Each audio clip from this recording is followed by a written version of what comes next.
भाई लगता है आग लगा दिया आपने। अभी तो सिर्फ सुलगाई है।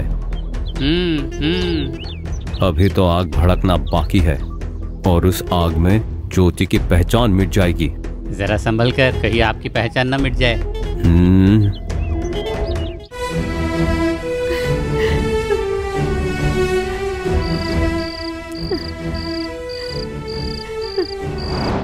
तो प्रियजनों, जब हमारे जीवन में क्लेश आता है, समस्याएं या दुख आते हैं, तब क्या हम प्रभु से कदम पीछे हटा लेते हैं या समस्याओं को झेलते हुए हम प्रभु के आगे चलते हैं? तो हमें क्लेश को सहना होगा, हमें समस्याओं के बीच धीरज रखना होगा।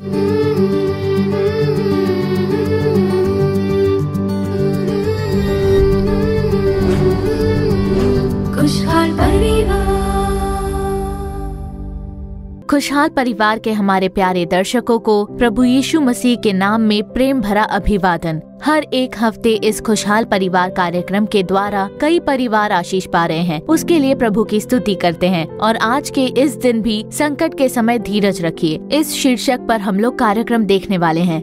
मसीही जीवन दरअसल आरामदायक जीवन बिल्कुल नहीं है। संकट और क्लेश के द्वारा ही विजय पाकर स्वर्ग पहुँचने का एक प्यारा अनुभव है। इसीलिए प्रभु यीशु ने कहा कि संसार में तुम्हें क्लेश होगा, पर हियाव बांधो, क्योंकि मैंने संसार को जीत लिया है। हमने जो कहा ही नहीं उसे कहने का इल्जाम लोग हम पर लगाते हैं। लगातार हमारे पीठ पीछे हमारी बुराई करते रहते हैं। जो हमारे साथ है, शैतान उन्हें हमारे विरुद्ध खड़ा करने की कोशिश करता है। हो सकता है आपके ऊपर कोई बीमारी या संकट आ गई हो और आप मन में ये सोचकर बहुत उदास हो कि मेरे साथ ही ऐसा क्यों हुआ है। तो वचन में लिखा हुआ है कि संकट के समय धीरज रखिए। अपने 10 बच्चे और अपना धन दौलत गंवाने वाले अय्यूब की तरह अगर संकट के समय में धीरज रखें तो हम भी दुगने आशीष के साथ परिपूर्ण भलाई से भर दिए जाएंगे। इसीलिए अपने जीवन के छोटे मोटे क्लेशों से बिल्कुल भी उदास मत होना। आपको बचाने वाले परमेश्वर आपके संग है। आइए आगे देखते हैं ज्योति बहन कार्यक्रम। खुशहाल परिवार।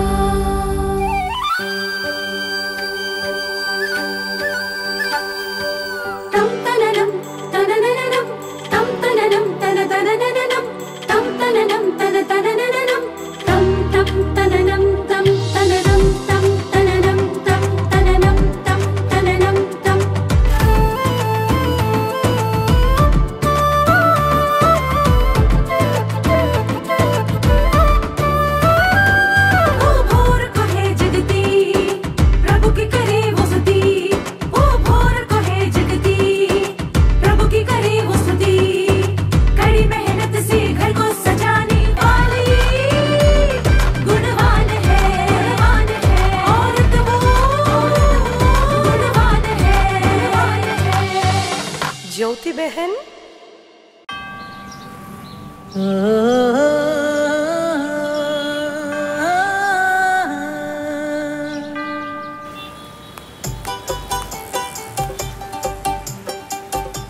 भैया यहाँ आइए।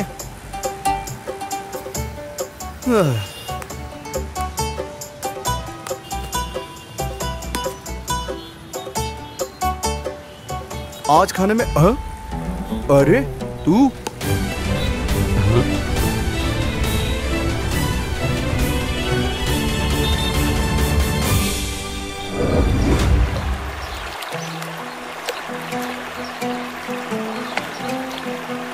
तुम वहां कब से नौकरी करने लग गए?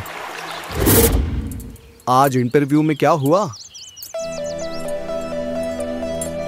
अब इसे कैसे बताऊं कि मैं एक होटल में काम करता हूं। अरे तुझसे ही पूछ रहा हूँ, क्या हुआ? हाँ, इंटरव्यू में पास हो गया। बहुत अच्छे। तो नौकरी पक्की हो गई? हाँ, सुपरवाइजर का काम है। कल ही आकर ज्वाइन करने के लिए कहा है। बहुत खुशी हुई। हाँ। मुझसे तो कहा तूने कि किसी कंपनी में नौकरी मिली है। अगर सच बताया होता तो तुम्हें अच्छा नहीं लगता ना? मैंने तो पहले ही समझाया था कि जल्दबाजी करके पुरानी नौकरी छोड़ मत दे। और आज क्या हुआ? होटल में वेटर की नौकरी कर रहा है। मुझसे गलती हुई है। तुमने जब कहा तो मैंने सुना नहीं। मुझे लगा कि नौकरी आसानी से मिल जाएगी। अब पछतावा हो रहा है। अच्छा, घर पर माँ को तो अरे माँ को कुछ नहीं पता, उनसे कुछ मत कह देना। माँ से तो कहा है कि मैं ऑफिस में ही नौकरी कर रहा हूँ। नहीं नहीं, मैं कुछ नहीं कहूँगा। वैसे भी तुम कोई गलत काम तो नहीं कर रहे। यहाँ पर भी मेहनत से काम करना, देखना जल्दी ही अच्छी नौकरी मिल जाएगी तुझे।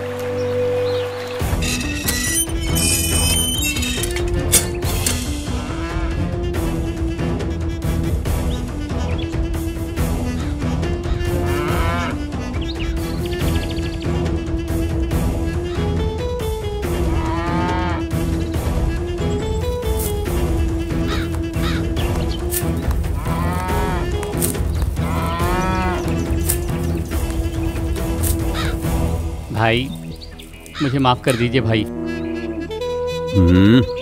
चल जाने दे, अभी तुझे माफ करने वाला मैं कौन होता हूँ। चलो जाने दो।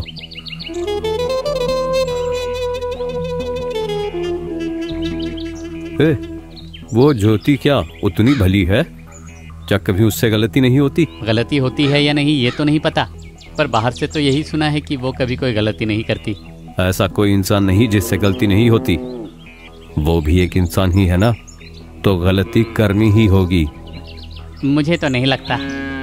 तू सिर्फ देखता जा, देख मैं क्या करता हूँ।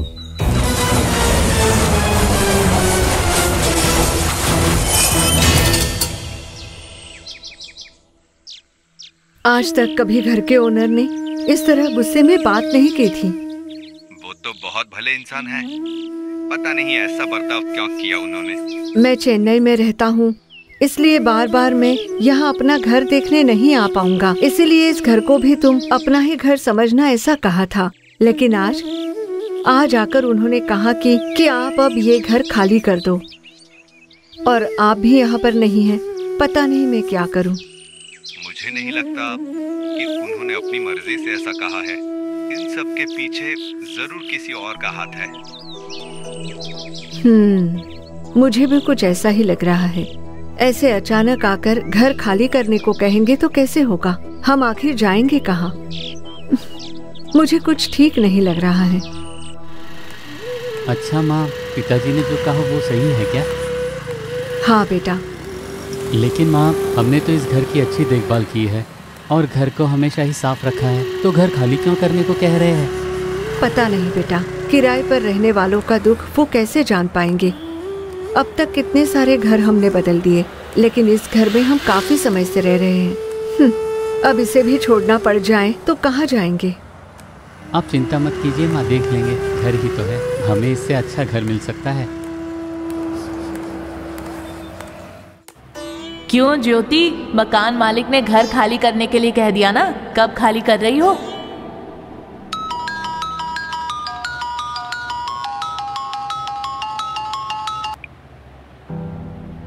हेलो हेलो, सुन रही हो ज्योति? मैं घर का ओनर बोल रहा हूँ। भाई साहब, कैसे हो आप? मैं बिल्कुल ठीक ही हूँ। और अब घर खाली करने के लिए कहकर कितने दिन हो गए? तुम्हारा इरादा घर खाली करने का नहीं लगता।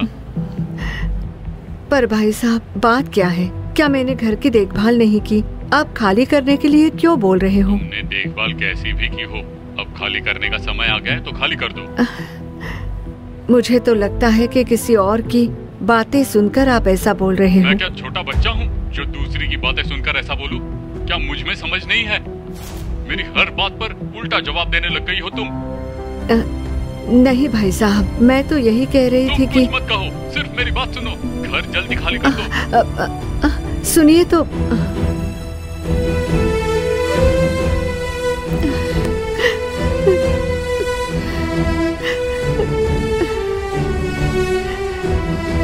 अरे ज्योति, अब तक घर खाली नहीं किया तुमने?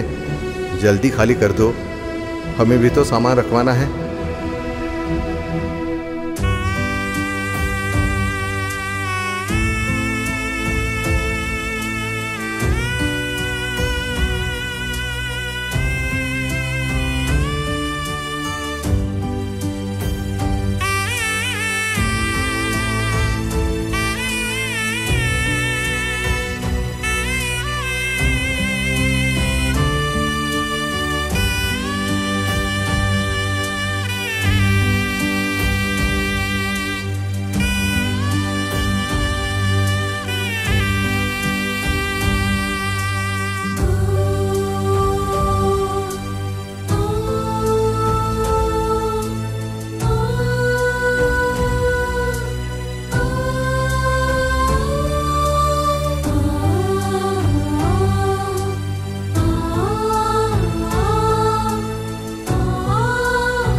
भाई लगता है आग लगा दिया आपने।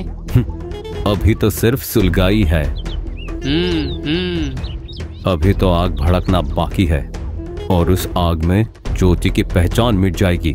जरा संभल कर, कहीं आपकी पहचान न मिट जाए।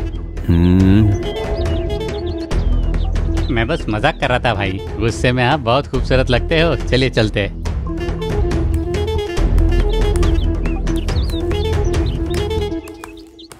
क्या हुआ बेटा? वो माँ बहुत उदास है। आज तक तो उन्हें इस तरह कभी टेंशन में मैंने देखा ही नहीं था। हमेशा हंसता चेहरा ही दिखता था, पर कुछ दिनों से ही वो बहुत ही चिंता में डूबी है।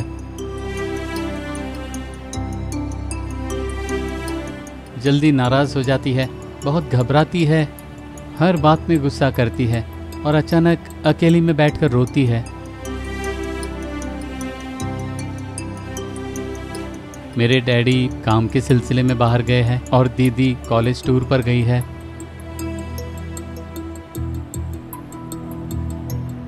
ठीक है चलो। इस समय ज्योति कहाँ पर है? ऊपर छत पर है अंकल। अच्छा चलो।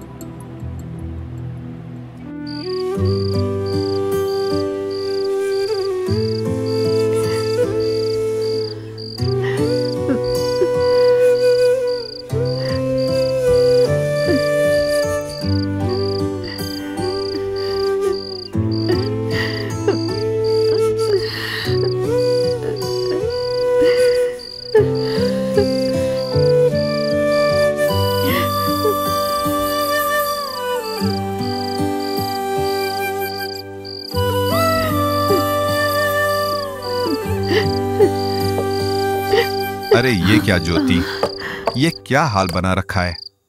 बैठिए अंकल। हाँ।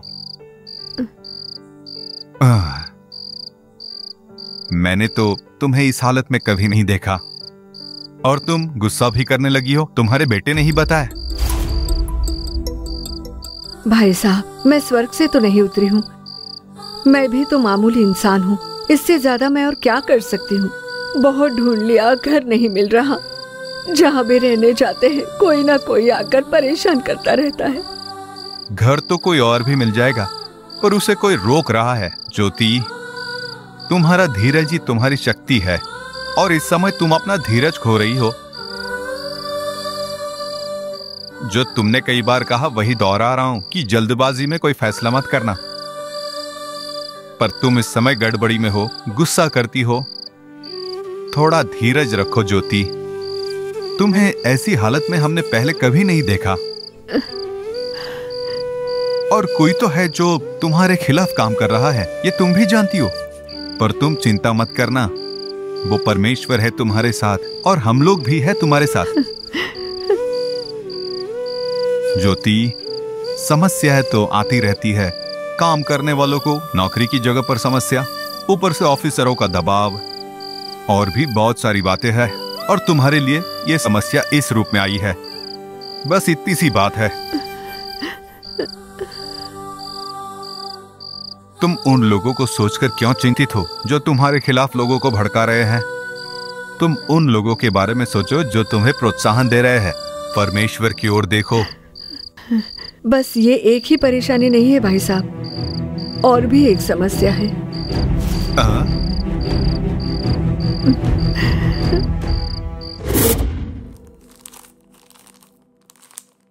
ए ज्योति,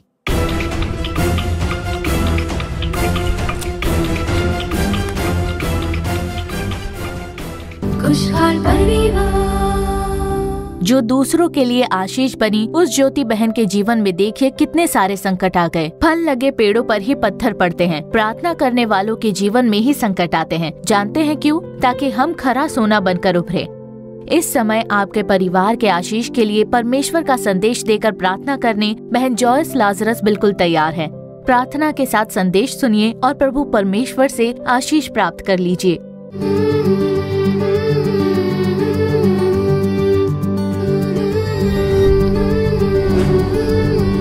खुशहाल परिवार।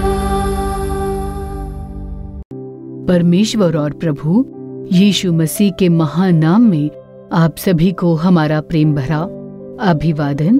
प्रभु परमेश्वर इस कार्यक्रम के द्वारा आपसे बात करके आपको आशीष प्रदान करें। आज के इस दिन आपने एक बहुत ही अच्छा कार्यक्रम देखा और उसमें आपको एक अच्छी सीख मिली। उसके द्वारा प्रभु ने आपसे बात की होगी, ऐसी हमारी आशा है।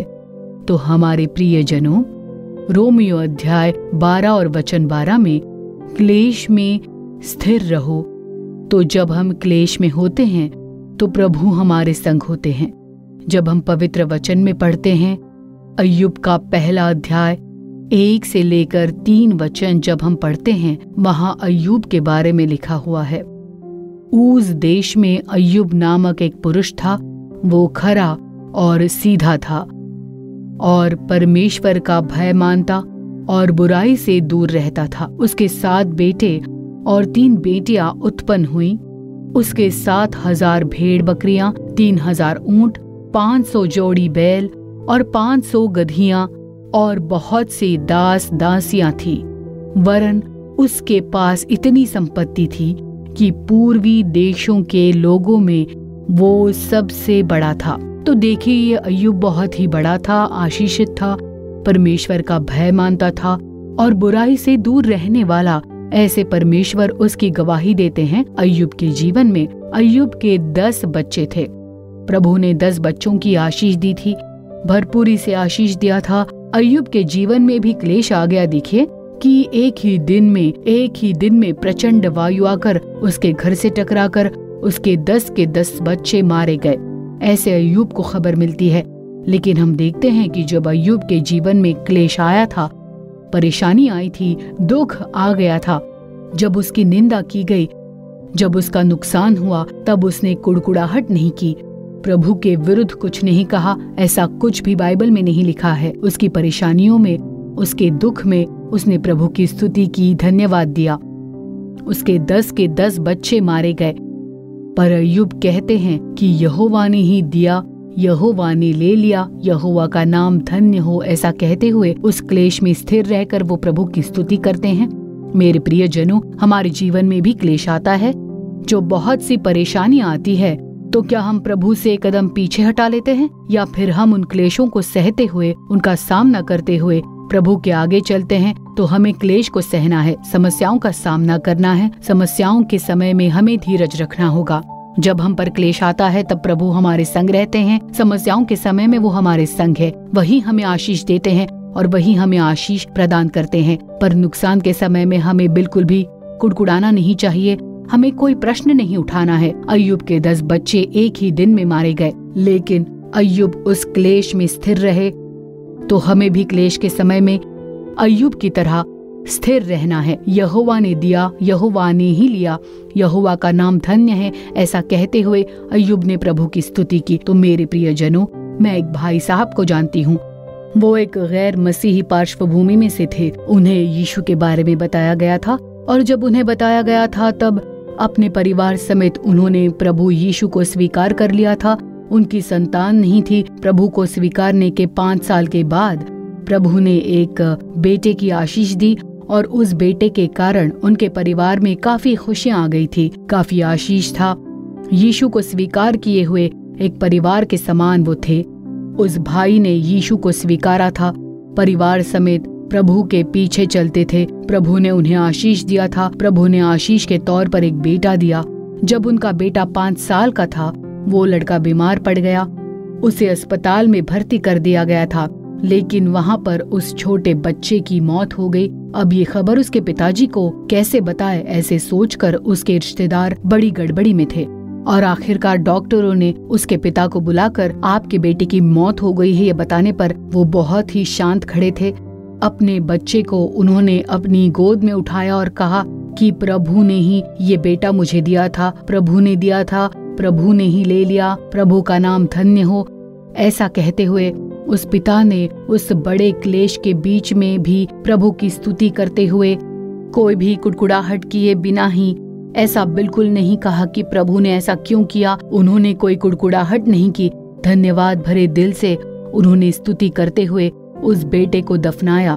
यहोवा ने दिया, यहोवा ने ही ले लिया, यहोवा का नाम धन्य हो। ऐसे क्लेश के बीच में भी उन्होंने प्रभु की स्तुति की। तो जब कोई भी क्लेश या समस्याएं आती हैं तब जब हम प्रभु को थाम लेते हैं तो प्रभु हमें आशीष देते हैं। तो देखिए, क्लेश में आप बिल्कुल स्थिर रहिए, समस्या के बीच धीरज रखें, अपने क्लेश को सहन कीजिए। जब हम क्लेश के बीच से गुजरते हैं तब प्रभु यीशु हमारे संग रहते हैं। उन्होंने हमारा साथ नहीं छोड़ा, वो बिल्कुल हमारे संग है, वही हमें चलाएंगे। क्लेश के बीच में, समस्या के बीच में वो हमें चलाते हैं। इसीलिए क्लेश में स्थिर रहो, क्लेश के समय में धीरज रखिए। जब हम धीरज रखते हैं तो प्रभु हमें आशीष देते हैं। आइए प्रार्थना करें।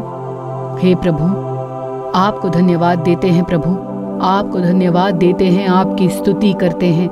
हे प्रभु, क्लेश के समय हमारे जीवन में जब क्लेश आते हैं, हमारे जीवन में जब भी कोई दुख या फिर कोई समस्याएं आती हैं, तब हमें किसी भी हालत में निराश नहीं होना है। आपकी ओर जो कदम बढ़ाया है उसे पीछे ना हटाए। उसके लिए पवित्र आत्मा के बल के लिए हम प्रार्थना करते हैं। इस कार्यक्रम को देखने वाले किसी को भी जीवन में अगर कोई क्लेश है तो पवित्र आत्मा उनके साथ बातें करें, समस्याओं को झेलने का, समस्याओं का सामना करने का बल प्रदान करने के लिए, कृपा देने के लिए प्रार्थना करते हैं। समस्याओं में, क्लेश में, दुखों में आपको थाम कर चलने की कृपा करने के लिए प्रार्थना करते हैं। इस कार्यक्रम को देखने वाले हर एक से पवित्र आत्मा बात करे, साफ साफ बात करे। परमेश्वर, आप उनसे बात करके धीरज दें। क्लेश के समय में आपको थाम लेने के लिए आप कृपा देकर चलाइए। परिवारों में आशीष बनी रहे, परिवारों में बढ़ोतरी करे, परिवारों में आपकी शांति और आशीष बने रहे। इस कार्यक्रम को देखने वाले हर एक को आप आशीष करने के लिए हम प्रार्थना करते हैं। क्लेश के समय में शांत रहकर आपका आशीष पा लेने के लिए पवित्र आत्मा आप सहायता करें। आप ऐसा कर रहे हो, इसके लिए आपका धन्यवाद प्रभु। सारी स्तुति, आदर, महिमा आपको ही देते हैं परमेश्वर। यीशु के नाम में प्रार्थना करते हैं हमारे अच्छे पिता, आमीन आमीन। तो मेरे प्रियजनों, हमारी आशा है कि ये कार्यक्रम निश्चय ही आपके लिए लाभदायक रहा होगा। तो इस कार्यक्रम के बारे में आप दूसरों को भी जरूर बताइए। कई लोगों के लिए ये कार्यक्रम आशीष रहा, ऐसा वो बताते हैं।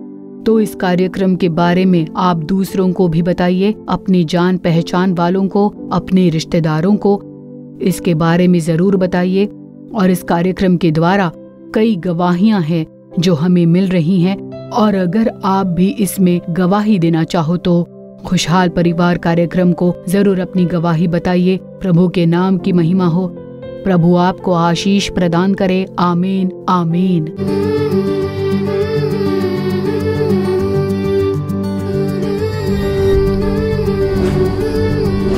खुशहाल परिवार। तो प्रियजनों, हमारी आशा है कि आज का ये कार्यक्रम आपके लिए आशीष रहा होगा। आपने जो भलाई पाई है और जो आशीष पाया है उसे हमें जरूर बताइए। आपकी जो भी प्रार्थना विनती है उसे ईमेल या चिट्ठी के द्वारा हमें जरूर बताइए।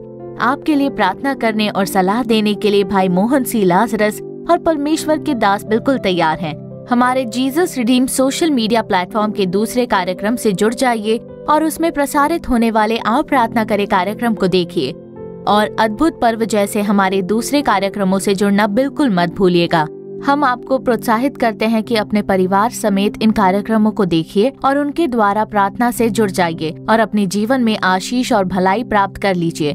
फिर हमारे दूसरे कार्यक्रम में आपसे दोबारा मुलाकात होगी। तब तक प्रभु की महान कृपा आपके संग बनी रहे। For further details and prayer support, contact Jesus Redeems Ministries, Nallumavadi, Tuticorin District, 628211. Our phone number 04435454545. Email info@jesusredeems.org. Our website www.jesusredeems.com. God bless you.